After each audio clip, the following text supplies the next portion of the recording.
We're live, full-time family. No 5-minute intro today. Just, I guess, we'll play like a song or something to give the full-time family a little bit of time to get in here. I was actually reading an article and didn't even realize 5 minutes had passed. That's how quick that goes. But let me make sure you guys can even hear me. All right, audio's good. Let's pull up the chat. Pinhead in the building. Ortiz versus Liddell equals Can Wars, he says. Yo, did you see Chael Sonnen's video on that? That was pretty fucking funny. He was talking about how he thought it already happened. Yo, that goes down next weekend, I believe, actually. Gonna be interesting. There's also Gleison Tebow on the card. Definitely, it reminds me of how Bellator kind of used to be looked at. I wonder if they're gonna go that route. That's gonna be pretty interesting. But yeah, man, gonna be probably about a 60, 90-minute show, if we go off on some tangent, but probably not. Not a whole lot to talk about. Do want to look over the UFC Beijing Blaydes versus Ngannou 2 card, though. This is going to be interesting. I mean, Blaydes versus Ngannou is a fight that has already happened. You said that show's gonna bomb. You talking about Blaydes versus Ngannou? If so, probably because of the time.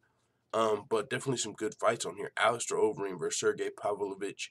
You got Song Yadong. Where's my boy Israel A at? Vince taking on Vince Morales. Li Jingliang versus David Zawada. Let's check out the early prelims as well. Oh, you're saying Ortiz versus Liddell's gonna bomb? Yeah, it could. They've been slashing the prices. I think it's down to like $40 now, I believe. You might be onto something though.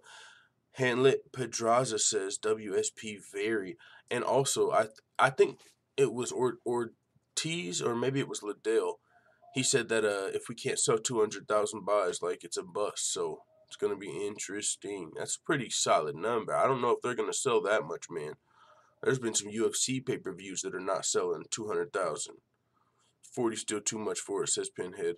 I listened to some interview with Oscar De La Hoya, and someone was asking him about the price, and he was like, we're only charging 50. Like, we're gonna be reasonable. We're gonna keep the prices down. We're only gonna charge 50. We charge.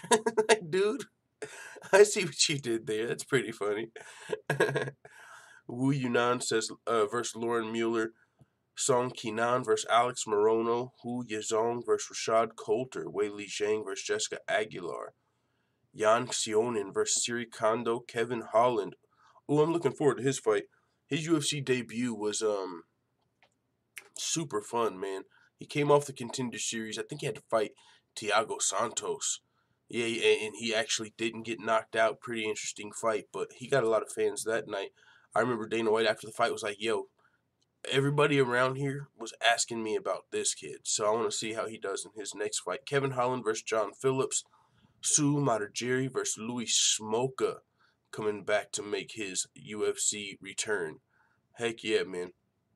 Giving Surename in the building says the Fight Pass card is on at like 3 a.m. Not watching. Yeah, the Fight Pass definitely ain't gonna be up early enough for that unless you're like pulling an all-nighter or you're working third shift or something. That'll give you something to do for sure. But definitely gonna have to make sure I wake up for the 4-fight main card. Hopefully it's not too early. I mean, of course, Blaydes versus Ngannou can't miss. I want to see the Overeem fight too, but I actually want to see Li Jingliang versus David Zawada as well. So we'll see how early we can get up for this card because, of course, it's going down at 6:30 a.m. Eastern Time, 5:30 a.m. Central Standard Time, which is my time, and that's when the main card's supposed to start. Oh yeah, it's just the early prelims start at like 2:15 a.m. Like they're gonna be starting probably like as I go to bed. I don't know. We'll see. Still gonna be interesting. De La Hoya playing scammers. His Pinhead give it 15 and we are talking. And you know what? Fuck it. Make it 20. Make it 20. Now we're talking. 15's a steal. We'll do 20. So yeah, I mean, going to be interesting. Curtis Blaydes versus Francis Ngannou. This is a fight that's already happened before. Curtis Blaydes has talked about the first fight. He lost the first fight, which is actually somewhat surprising because he's definitely got the better wrestling and the better cardio in a fight with Francis Ngannou. And now Curtis Blaydes and Francis Ngannou, the way their careers have passed, they're going to meet again here. But Francis Ngannou has went all the way up, fought for the title, fought Stipe Miocic. We saw how that fight went. Some people say he got exposed in that fight. And I don't know if I'm buying that, because it's kind of hard to say somebody got exposed when they're fighting against the champion. You know, you're fighting against one of the best in the world. Like, you know, so Stipe Miocic can expose a lot of people. So with that being said, then he went on to fight Derek Lewis. That was super lackluster, super slow fight, crazy. One of the worst heavy fights we've seen in a long time, heavyweight fights.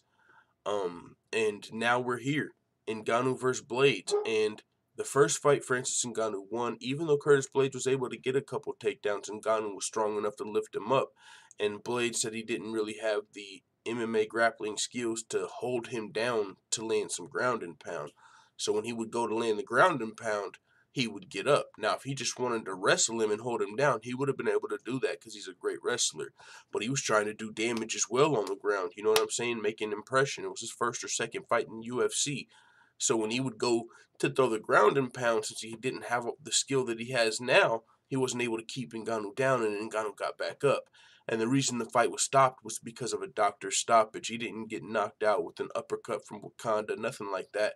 It was just a regular, you know, he had like eye injury, and so the doctor had to stop the fight. But now Blaydes has been dominant leading back up to this point over some great fighters. I'm talking Mark Hunt, he took down 10 times. Of course, does he have the striking of a Mark Hunt? No. But as far as being a fighter, he took him down and dominated the fight the way he needed to there. Overeem took him down, razor blades, busted him open like a damn horror movie, low key. I just remember like when he threw the elbow, like the blood just whoosh, like splattered and shit. But it was just that nickname, Curtis Razor Blaydes, and that's exactly what I thought of, like fucking razor blades. The way he finished Alistair Overeem. I mean, this dude has been moving up and in a dangerous way. Now he meets again with Francis Ngannou, who hasn't had the best cardio or the best wrestling. So in my mind, it almost feels like this is Curtis Blaydes' fight to lose. Like, it's going to be really hard for Blaydes to lose this fight, but it is still possible. I don't think Ngannou in this amount of time could close half the gap as far as the cardio and the wrestling is concerned between these guys. So he's going to have to land a knockout punch. He's probably not going to submit Curtis Blaydes. And Ngannou's going to literally have to knock this dude out to win this fight. But they are heavyweights, and we definitely know Ngannou, with the power to that Ford Escort, can knock your ass out real fast. That's just one heavyweight fight, though. In the co-main event, we've got Curtis Blaydes' former opponent and new teammate, Alistair Overeem. I really like the move to Elevation Fight Team that this guy made.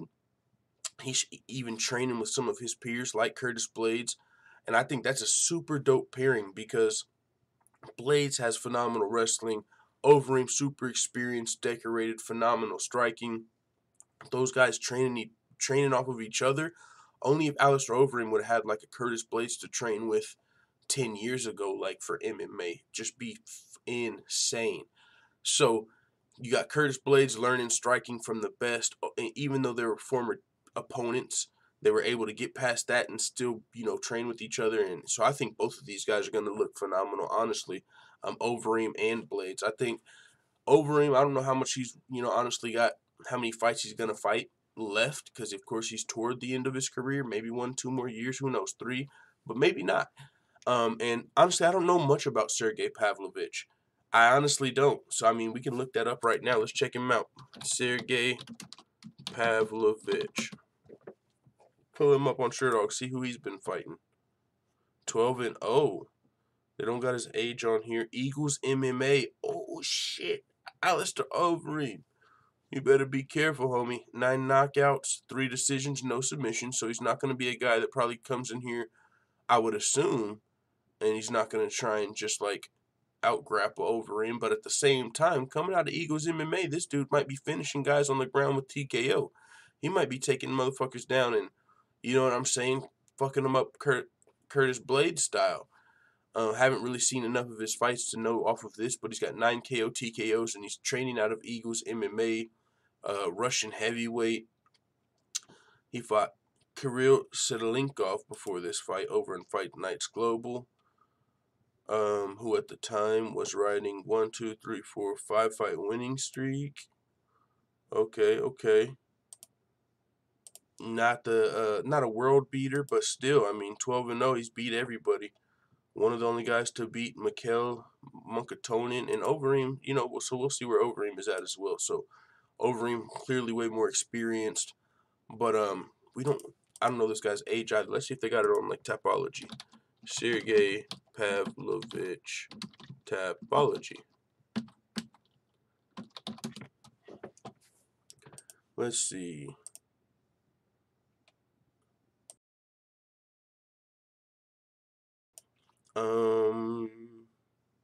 Nickname NA. Age, date of birth NA. Alright, so we don't exactly know like the age disparity between these two fighters right now. But either way, it's going to be a heavyweight fight and anything can happen. And I'm about to pull up the chat and chop it up with the family, but you guys might be thinking, yo, where's the raccoon hat? What's going on? Why's full time in the throwback motherfucking Eskimo joint? And I'll explain. My motherfucking dog, Mike Perry, was on the MMA Hour or Ariel Helwani's MMA show. Mike Perry. No, I gotta go to my Twitter. Time MMA Twitter.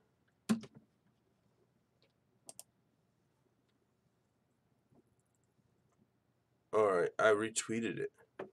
Check this out. Look what Mike Perry's rocking. I don't want to, steal their show. Check him out. He's in the steez, and I've seen him rock it before, you know what I'm saying, at one of his, like, events. But yeah, boy. That's dope. So yeah, man. But yeah, so UFC Beijing gonna be early morning card this Saturday. Is it Saturday? Yeah, Saturday. Other than that, we got some MMA rumors and news to talk about. So let's check it out. Stipe Miocic and Cain Velasquez set to square off. Rumor alert. This is a rumor, and the only reason I'm bringing this up again today, we kind of slightly touched on it yesterday, is because Daniel Cormier is talking about he believes Stipe Miocic would fare worse against Cain Velasquez, than even him.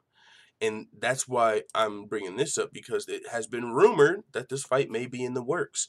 Miocic versus Velasquez. Now, would be an epic fight. Would love to see Cain Velasquez return to the octagon. And I don't think there'd be a better fight for him than against Stipe Miocic, because it would be one of these guys wins and is likely fighting for the title next. Of course, if Cain wins, we got to wait to see what happens with Daniel Cormier, because they're teammates and they wouldn't fight. But either way, even if Cain does win, it puts him right in position for when Daniel Cormier soon retires, as he's let everybody know he's only got 1 or 2 fights left. And also, if Cain were to win, or either one of these guys, you do got to consider Curtis Blaydes, who's going to be headlining UFC Shanghai. I mean, I don't know if he's going to get a title shot. I think he's probably a guy that's probably got to go like the Max Holloway, Tony Ferguson route, where you're going to have to beat a lot of ass before you get through into the title shot. But he's doing it. Curtis Blaydes is doing it. And not going to lie, I could easily see him being a future heavyweight champion. Don't know if it's going to be this year or next year. Not this year, but maybe 2019, 2020. But Curtis Blaydes is dangerous. We will see. But shoot, who knows? Maybe he comes in here and gets caught against Ngannou and it sets him back a little bit. Either way, it's a rumor mill, and I haven't really even seen this on any other websites aside from, this rumor website. And I've never even been here before, so I got no clue, you know what I'm saying, where these rumors are coming from. Like any of the MMA websites really haven't talked about this as much. But I will say this.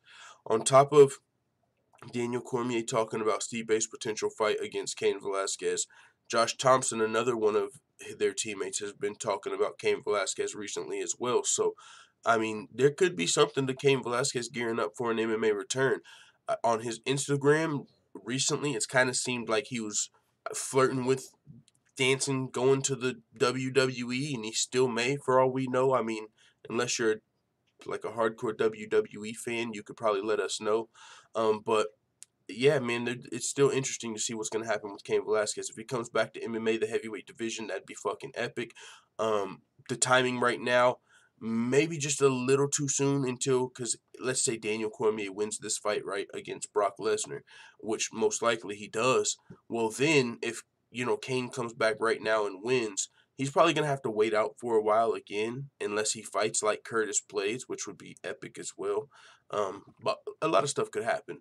But we'll have to see. The only reason I was bringing up these rumors, though, is because Daniel Cormier said Stipe Miocic would fare even worse against the better Cain Velasquez. DC MMA says, I was available at MSG. I'm available now. When are we fighting? I will finish you. And DC responded and said, keep those fingers crossed that Lesnar doesn't fight, because if we do, you definitely won't like what's coming your way. I definitely wouldn't want to be you in either fight. I'd rather fight me. Oh, shit. He said, if we do, you definitely won't like what's coming your way. I wouldn't want to be you in either fight. I'd rather fight me. In either fight? You talking about Cain Velasquez? Yo, you know he is. He said when asked about this fight on fan by Twitter, Cormier wasn't sold. He says, don't do that, Stipe.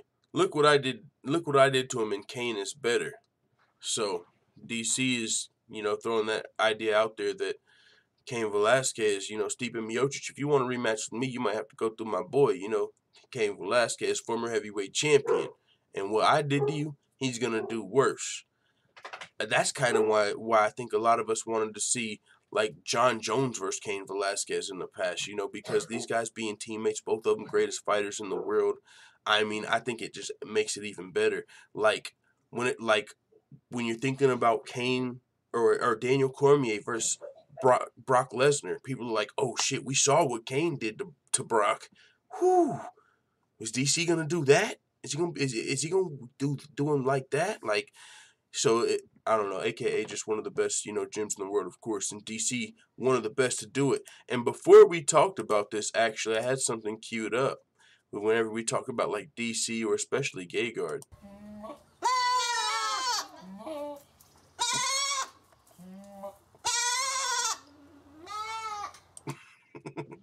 All right, guys, had to play the goat sounds, man. We're talking about Daniel Cormier right now. So Stipe Miocic, though, definitely seems like he's ready to come back and get into action. He wants that title fight. As far as number one contenders are concerned, Stipe Miocic is it right now. It's kind of like, the Demetrius Johnson situation. Is he the number one contender?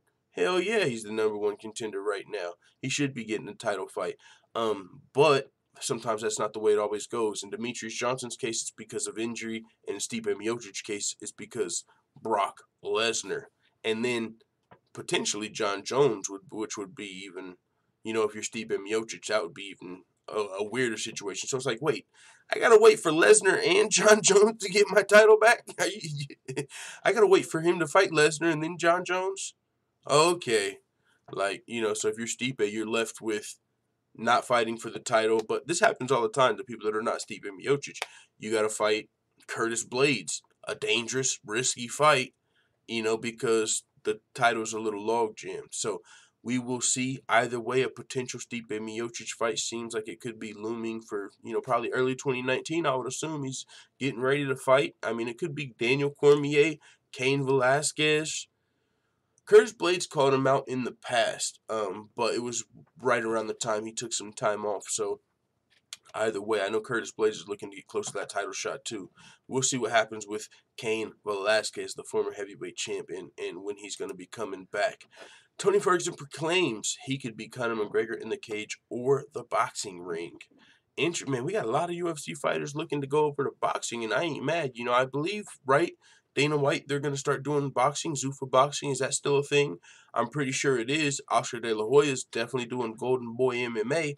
So I'm super curious, man. It's just a interesting time to be a fan of the sport because, I mean, with potential Zuffa boxing, Golden Boy MMA, with all these MMA trades, with MMA fighters going to boxing, with, all of this stuff going on, I actually would like to see some MMA fighters in the boxing ring and maybe just against other MMA fighters. Like, I'm not saying I want to see shit shows like Mayweather versus McGregor every time, like, I want to see actually competitive fights, but I am curious to see how some of these dudes would do in boxing. Like we were talking yesterday, like we kind of talked about McGregor versus Khabib in boxing. I do think it'd be super interesting, but I think McGregor would pick him, would tear him up in boxing. But either way, what about like a McGregor versus Tony Ferguson in boxing? Or a Nate Diaz versus Tony Ferguson in boxing? Nate Diaz versus McGregor in boxing? I mean, that's some type of shit I might be interested in. Would I pay $100 for it, $60 for it? No. You know what I'm saying? But I would definitely be entertained by it and interested in that, something like that. So Tony Ferguson taking to Twitter, he said, I feel I do my best against southpaws. Most of my finishes are against them with style points. I feel if I were to fight the notorious MMA in a cage or boxing match, my athleticism and conditioning would be too much for the Irishman, and he would easily break in a few rounds. I mean, definitely a fight I'm interested in. And also, not just Tony Ferguson, Santiago Ponzinibbio calling out McGregor. McGregor getting called out a lot. But you know what I'm saying? People probably realize, McGregor's probably not looking for a tune-up fight, but he's probably going to need to get another win before he gets back in there with Khabib, and they're throwing their name into the hat. Now, Ferguson versus McGregor's a fight that we've wanted to see for a long time. Hasn't really ever came to fruition, but they both have been two of the best lightweights now for a while. As long as McGregor was the lightweight champion, there's been the potential of a Tony Ferguson versus Conor McGregor fight. Now, with that being said, if McGregor were to come back and take a fight, I would probably be against, somebody like a Ferguson or a Diaz or somebody at lightweight, right? Because he's probably trying to get back to the title, I would assume. I don't think it'd be against a guy like Santiago Ponzinibbio. You know what I'm saying? So Santiago Ponzinibbio might be clout chasing a little bit because, and I say clout chasing because this is probably pretty unrealistic. You know what I'm saying? For one, you're a welterweight. For two, you're not the champion. Like, there's a really low chance that McGregor takes a fight against like a, welterweight contender instead of a lightweight, top 5 guy that could potentially get him back in line to fight for the title. Tony Ferguson's on to something. That would be a great fight. Both of them right there for the next title shot. Winner would definitely fight Khabib. But honestly, we still have to wait to see what happens with McGregor's Nevada State Athletic Commission suspension. Is it going to be extended? Is he going to face any sanctions? Even though he wasn't super involved in the brawl, he did have that one shot on the cage, but the brawl had kind of already started outside the cage, so it's chaos at that point. But either way, we still, both of these guys, Khabib and McGregor, we've got to see what would happen with that Nevada State Athletic Commission hearing. I mean, so I don't think McGregor's going to be fighting anytime soon. Probably not, definitely not 2018. Either way, we will see who McGregor comes back to face. Who do you guys want to see Conor McGregor fight next? I'm curious. Let's check out the chat. You guys want to see McGregor versus like Tony Ferguson, McGregor versus like Diaz, McGregor at 165? I mean, he's coming off of a loss, so McGregor versus Poirier. There's a lot of lightweight fights that would be fucking epic. I mean, let's pull up the chat. Jacob De La Cruz says, guys like Ponzinibbio are the reason you get CM Punk in the UFC. Given Surname says, I was watching live when Owen Hart fell from the rafters. I was too, bro. We were like at a motel or something, like somewhere, some state. Fucking, we were younger. Me and my brother were fans of wrestling, and like that night, they just so happened, like we never got to order the pay-per-views, and that night must have just randomly, off chance, had money that weekend or some shit. I don't know who it was. Mom, one of her boyfriends, they ordered the pay-per-view for us in the motel, and bro, that shit just went black.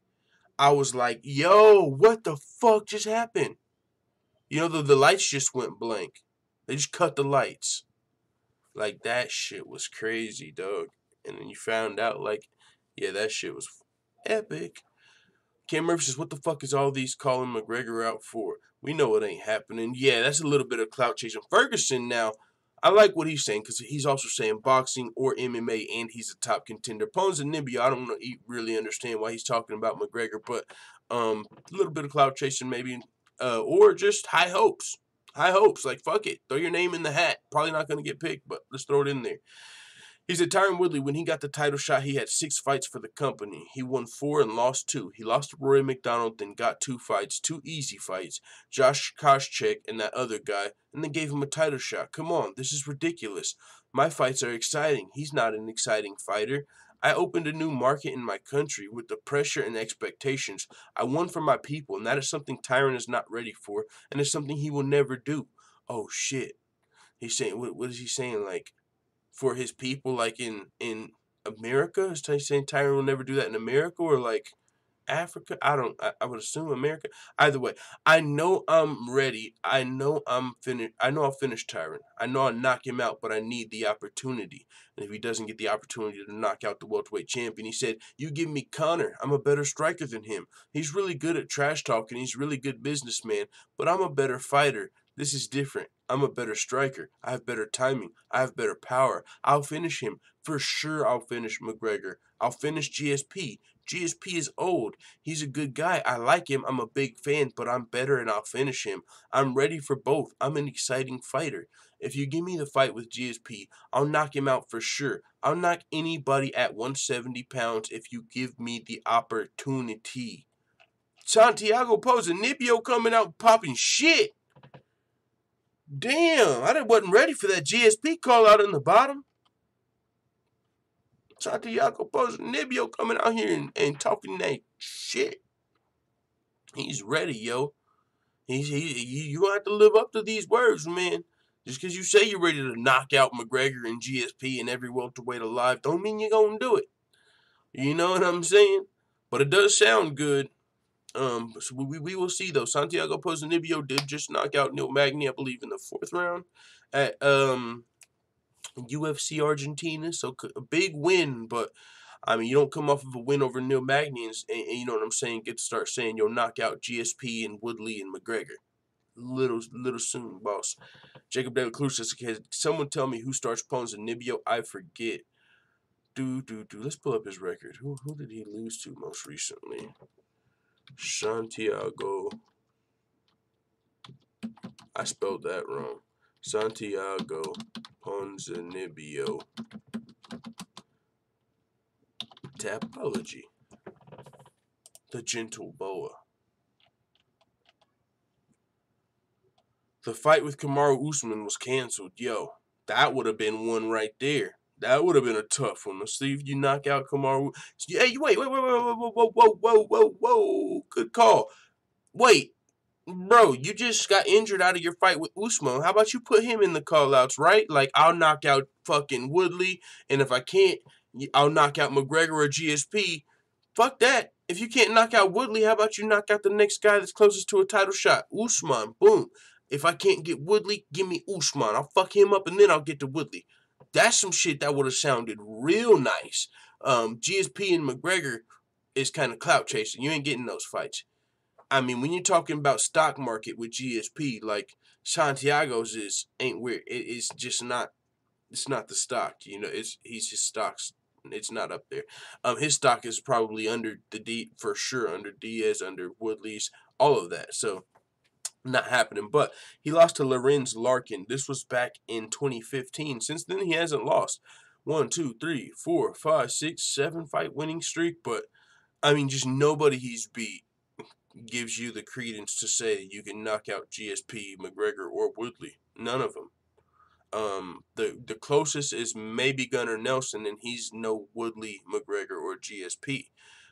And that one came with a little controversy. So, yeah, we'll see where we go with that, boss. But I would still like to see Santiago Ponzinibbio potentially versus Kamaru Usman. Hey, Full-Time MMA, check out the Johnny Walker story. Yo, Johnny Walker, my motherfucking dog. We're going to need Johnny Walker for this episode, too. An Instagram account apparently belonging to UFC Johnny Walker was advertising a banned performance-enhancing drug, ibuprofen, back in April. What? Don't do my boy Johnny Walker like that. It says, in April this year, a post was made to an Instagram account apparently belonging to Johnny Walker, who was most recently seen winning. When was he advertising it, though? April of this year? The banned product is MK677. but I don't think he was in the UFC yet. It might not have affected him. You know what I'm saying? Like this fight that he just had in November last weekend was his first fight in the UFC. So he might, and for one, this could have just been someone sponsoring him. It doesn't mean he's taking these supplements. You know what I'm saying? Like, it could just be somebody, hey, Johnny Walker, here's $1,000, post our supplements. You know, so there's not like a picture of this. And I don't think there's a video of him opening that shit up and fucking popping a couple of them. And even if he was, it was before the UFC, so I don't think it would affect him. So it's an interesting story, but I don't know if this affects Johnny Walker at all. It says Walker appeared to advertise the banned drug on his Instagram, originally pointed out on Reddit, and highlighted by Bloody Elbow Twitter user Evan Cavani. Ibuprofen is banned in non-specified substance under WADA. Okay, but yeah, I don't really think this matters too much, honestly. Because for one, we don't know if he was taking these supplements. It could just be some sponsorship. And also, for two, he wasn't in the UFC yet. But either way, yeah, he pissed clean for the UFC, like you said. So, it is very interesting, though. But either way, Johnny Walker's my motherfucking dog. You know what I'm saying? Like, dangerous. I mean, dangerous. And maybe that's why. No, I'm just kidding. I'm just kidding. I don't think that has anything to do. I'm not going to, use that as an accusation. Like, oh, he's on steroids. Look, he advertised some supplements back in the day that had a banned substance. Now, if I was more educated on, like, the USADA policy or something, as far as new athletes from the Contender Series, like, I'm pretty positive that fighters on Contender Series are not under USADA at that time. Which is why somebody like Sean O'Malley was able to smoke weed with Snoop Dogg right after the fight, after the Snoop cast. It's because in the UFC, you can't smoke weed right after a fight. But on the Contender Series, you're not under USADA guidelines yet, so it might be one, a little different. But either way, I'm boxing with Johnny Walker. Johnny Walker is dangerous. And we're going to need him for one of these topics. Let's just get into it now because it's the topic I really feel you need him for. Okay, we must have just skipped over it. It must have been next. Yeah, it was literally perfect timing. We just got done talking about it, and that was the next one. Rachael Ostovich's husband, Arnold Berdon, arrested in attempted murder charge. Yo, this motherfucker needs to be in there with Johnny Walker. And I tell you what, this supplement that he was advertising, I want this motherfucker to take 5 of those, sniff a line of that shit, and then boof one of those, if you know what that means. Because I want to see him fucking I want to see TRT Johnny Walker, you know what I'm saying, against this fucking dude. Because from now how it's looking, right, Rachael Ostovich, and you know what I'm saying, we still don't know, like, the full details, but the police are figuring those out. In the very beginning, I'm not a guy, I'm never going to be a guy that's quick to judge, not have all the details, and fucking jump down somebody's neck. You know what I'm saying? Like, just, I'm not going to be a blind white knight. A lot of people do that, and I'm completely fine with that. There's nothing wrong with that. A lot of this, I just kind of look at shit, with all the details. That's how I try to look at shit. I don't like talking about shit that I don't know about. I don't like getting in a bunch of people's business if I don't know about it, if it's not mine. You know what I'm saying? That's just how I was brought up. If that's wrong, you know what I'm saying? I'm not fucking saying that I'm right. I don't want nobody to fucking be trying, have my mindset or nothing like that. If you disagree, you disagree. We can agree to disagree. But I will say this. I feel like a lot of their initial outrage when you don't have details matters a lot with appearance, right? Like, when you don't have details and you jump off the ledge, I'm curious if you would do that if it wasn't a chick that was as beautiful as Rachael Ostovich. Because I personally know, growing up, chicks that have went through domestic violence, family members, and beyond. And I'll say, you can notice a pattern. Like, if it's somebody that people want to be with, they get a lot angrier, right? Like, if it's some beautiful chick that everyone's trying to fuck, and she's like, hey, guys, this dude just fucking cheated on me, and she could even be lying. You can get a car full of people to go over there. Hey, she said that you fucking hit her. And it don't matter if she's lying at that point because they like the girl, you know what I'm saying? And so they're just white and blind white knights. They don't give a fuck if they don't know the story. And what happens a lot of the time, you'll get 6 fucking dudes to jump. Oh, you guys remember that Junior situation, that Justice for Junior? You guys remember that shit? That's what that reminds me of.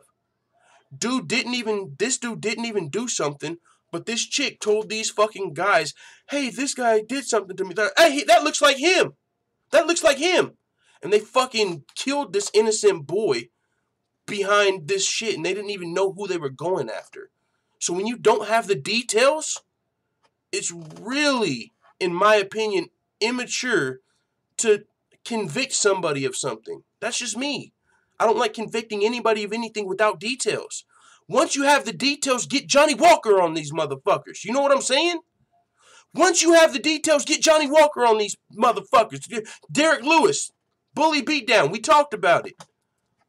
But I feel like, especially with Rachael Ostovich being as beautiful as she is, especially for an MMA fighter, a lot of initial outrage comes from, do you guys realize you're not going to get there's not a chance. You know what I'm saying? Like, just because you get as angry as you did without the details don't mean you have a chance with this chick, just so you know. And a lot of the times it does come down to that.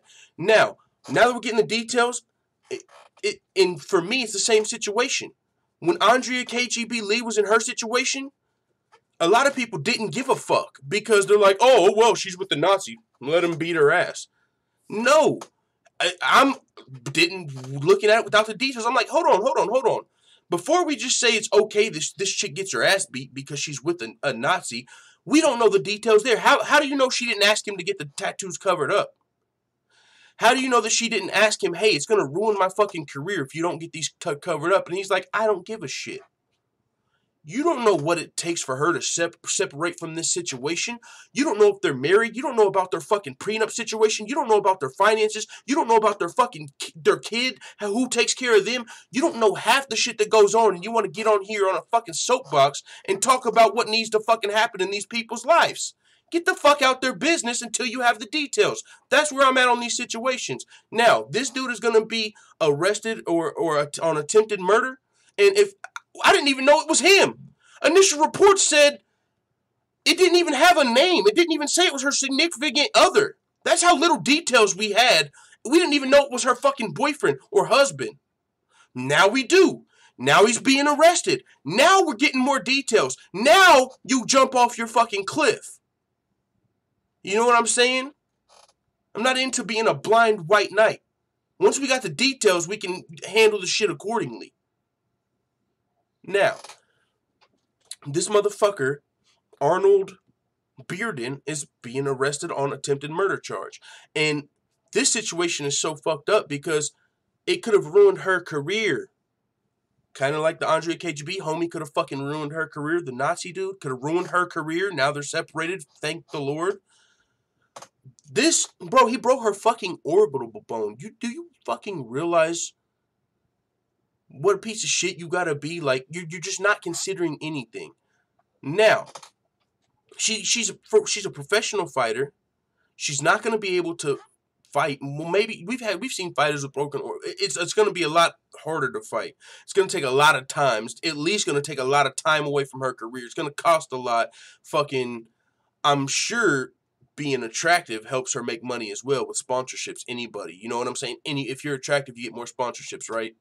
You get, I mean, so that, it just takes away from her livelihood, breaking her, or it's just such fucking overkill. And then for the reasoning of cheating, like, I know there's a lot of insecure and fucking jealous dudes out there with anger issues. Motherfucker probably on steroids, roid rage, all type of shit. But that's not a good enough reason. And I'm telling you, that's the reason people die behind that shit. People kill behind that shit. People ruin their lives behind that shit. And it's fucking pointless, bro. Now, another time when you take the situation, you don't know all the details. You know what I'm saying? And even with the details, it's never okay to fucking hit a chick because she cheat on you. There's too many chicks out here. It don't matter. You know, and somebody might try and justify it and say, well, I just fucking bought her a $10,000 ring, and we just got married last week, and she just fucking gave my mom a kiss on the, like, okay, I get it, but you're gonna ruin your fucking life behind this shit. Now, anybody that sits there and acts like you don't know anybody that's ever got fucking, what's it called, where you fucking, somebody got cheated on and the person went overboard. I know a lot of people that shit has happened to. It could be a girl or a guy.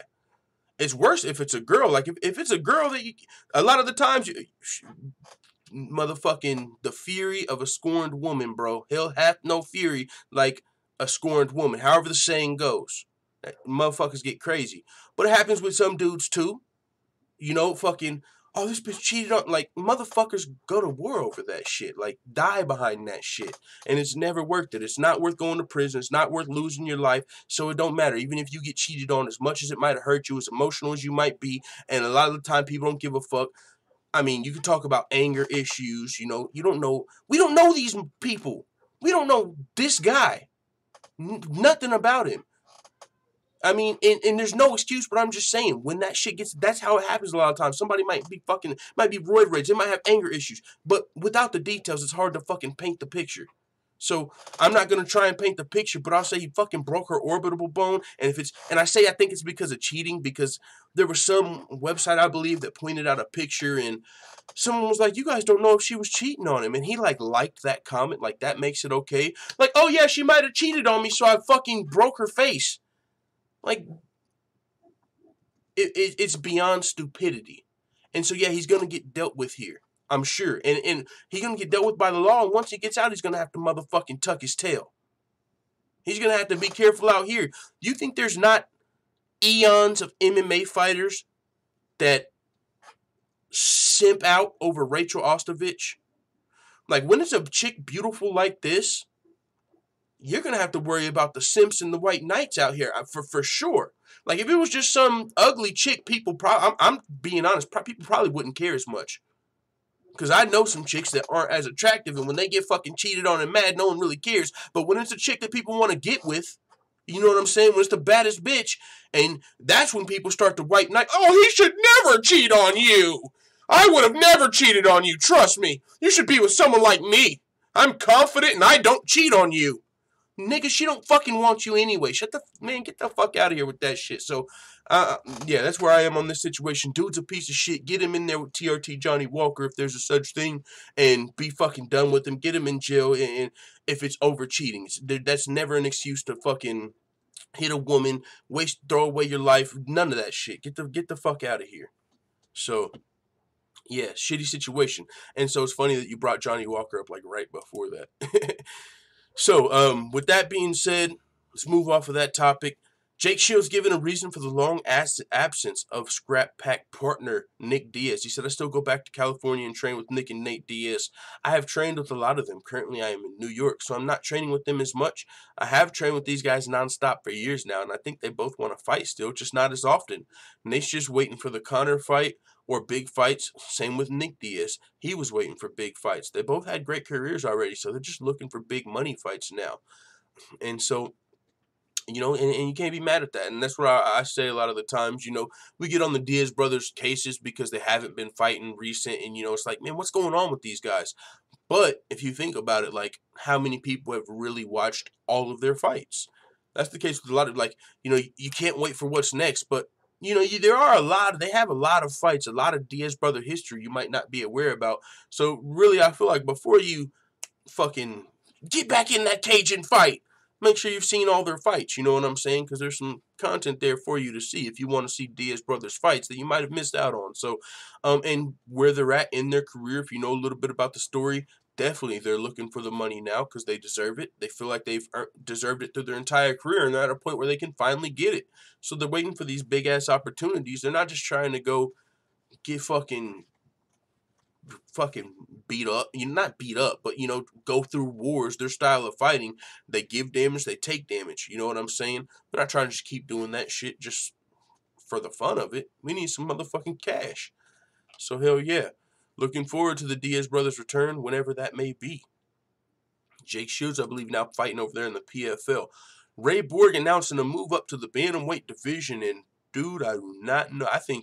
Honestly, I feel like Ray Borg, and who knows? I've never heard about him having a terrible weight cut. I think he might have been one of the flyweights, in my opinion, better off going to 1, because I really feel like he did make it to the title shot, and he's still young, so Ray Borg could probably still bulk up and be a legit bantamweight. But in my opinion, for the guys that still like cut to bantamweight, probably still going to be a little undersized. And Ray Borg, honestly, I feel like only the best flyweights in the world, and when I say best, I'm talking like top 3, probably, I think, could fare in the bantamweight division, unless you had a tough weight cut. But it's going to be tough for a lot of these flyweights in this bantamweight division. I don't see it being any easier for Ray Borg. But he's announced his move to bantamweight. You know, there's talks of the UFC fading the flyweight division, folding the flyweight division. There's been talks about that. And so fighters are going to be left with the opportunity to become a free agent, probably. Go somewhere like 1 or another promotion that has flyweights, or go up to bantamweight if you want to remain in the UFC. Looks like Ray Borg may have made his decision. Priscilla Cachoeira returns against Molly McCann at UFC London.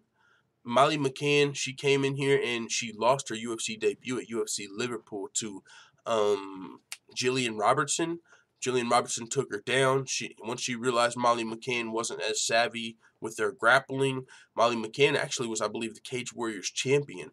She came over to the UFC, though, and Jillian Robertson, boy, she put her on her back, and she was like, yo, wait, this chick don't know what she's doing on her back? Okay, I'm just going to keep taking the fight here.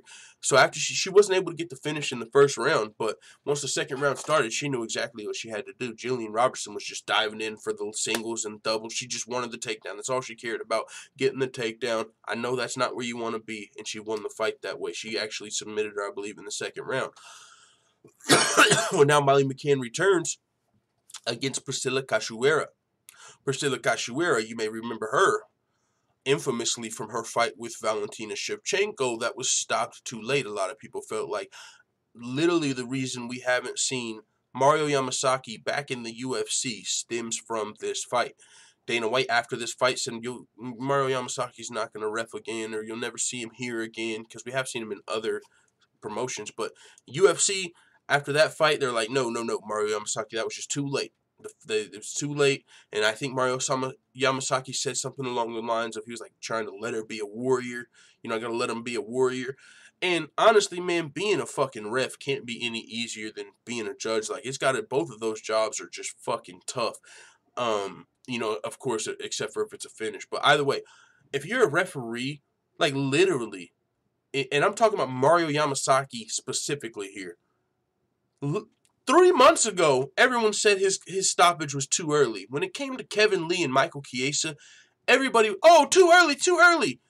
Even if you play it in slow-mo, it looks like Michael Chiesa might have just started going to sleep. Like, he just stopped defending.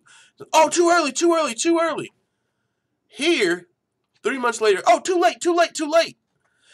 So, it's so hard to have perfect fucking timing, split second, every fight, perfect timing on the stoppage. And if you don't, you're going to get a rep of either letting it go too early or too late. So it's like you can't win for losing. First it was too early, then it was too late. But yeah, that's where Priscilla Cachoeira's fights came from. Her last fight in the UFC. Valentina Shevchenko and Molly McCann. So both these girls coming off of losses. We will see. I'll tell you this. If Priscilla Cachoeira has any sort of ground game, she should be able to win this fight. If she's got any sort of grappling, takedowns and submissions, she should be able to beat Molly McCann. I remember watching UFC Liverpool. Of course, it was a huge card, Till versus Wonder Boy.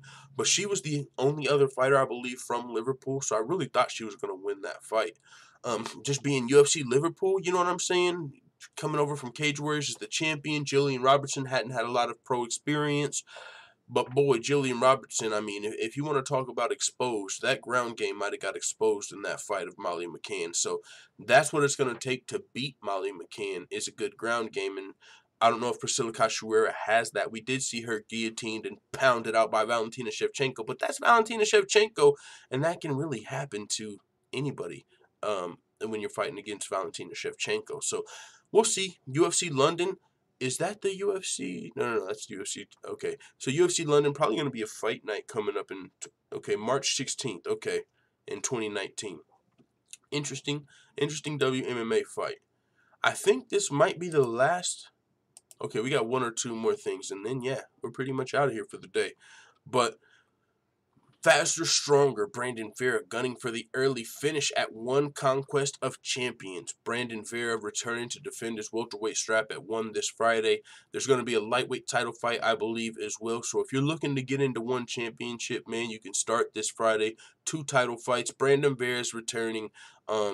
Welterweight title fight, lightweight title fight. I mean, one championship. You know, they just acquired Demetrius Johnson, Eddie Alvarez. They got Angela Unstoppable Lee. They just traded Ben Askren. So one's really starting to establish themselves as one of the biggest MMA promotions. Not biggest, of course, UFC Bellator. But I mean, considering all the local and all these other regional scenes, one is up there now. I mean, now when I think big MMA, I think UFC, I'm thinking Bellator, I'm thinking LFA, I'm thinking PFL, and I'm thinking one now because they're making huge moves. So definitely, if you're available Friday, make sure you tune into one championship. It's going down, Conquest of Champions, couple title fights. It's gonna be epic. So if you guys nothing to do Friday, there's some MMA for you. Chuck Liddell explains how he took a big gamble with the Tito Ortiz fight. This isn't an actual article, but I just wanted to touch on the fight for a second. Pause, because Chuck Liddell, Tito Ortiz fight's coming up this weekend, I believe. If I'm not mistaken, it's coming up this weekend, actually. These guys are both coming back after years of retirement as far as Chuck Liddell is concerned. Of course, Tito fought a little more recently for Bellator, but this is a fight that, I'm curious to see how interested people are going to be, because I have noticed through various MMA websites and stuff that Oscar De La Hoya, it seems, dropped the price to $40. So, and then I also seen Chuck Liddell or Tito Ortiz come out and say, if we can't sell 200,000, then we're doing it wrong, something like that. And that seems like a pretty hefty order. But either way, there's a few UFC vets, Chuck Liddell, Tito Ortiz, Gleison Tebow, and others. So the only real appeal, I think, though, aside from the fans of, you know what I'm saying, a decade ago, would be the fact that it's Golden Boy MMA. You know what I'm saying? It's Oscar De La Hoya trying MMA out. So that's interesting for sure as well. But yeah, man, let's pull it up. Let's get the exact date for this fight.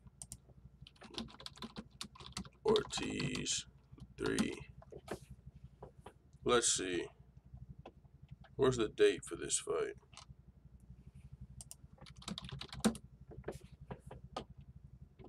All right. So November 24th. So 3 days from now.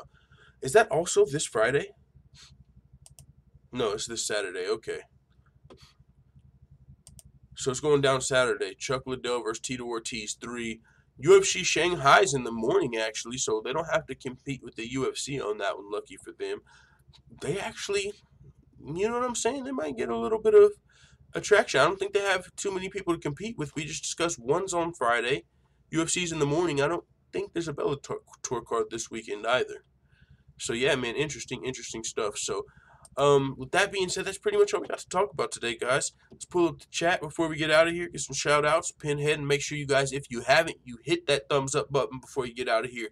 Don't be a baby back, big ol' biting bitch boy. Do your boy a favor. Smash the thumbs-up button like your middle name is Khabib.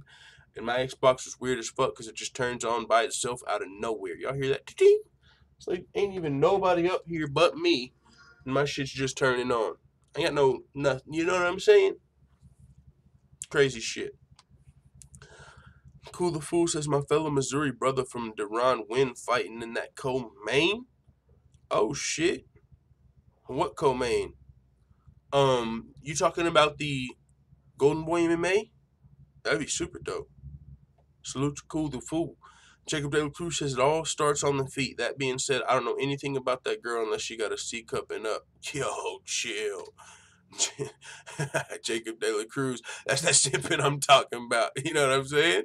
We might need a simp segment to close the show. Stamina MC says Cachoeira versus McMahon. 2 second-round submission losses matched up against each other. Okay, so if it's a battle of the striking, Molly McCann's going to beat the fuck out of Priscilla Cachoeira. But we'll see if Priscilla Cachoeira can turn it up a notch on the grappling. Mr. Perfect 2005 says, oh yeah, I'm sure you would have to go off a few people over her. She will end up worth a ball player or something. Oh, yeah. So, yeah, man, other than that, that's the show for today. Thank you guys for coming through, chilling with your boy. If you're listening on replay, do your boy a favor, smash that thumbs up button. Hey, full-time, where's Prince? I think the dogs might be outside. They might be outside. But, yeah. Smash that like button, guys. It'd be much appreciated. Definitely helps. And we'll be back tomorrow for the show. With that being said, it is what it is. Let the full-time family know what you think in the comments. I'm out.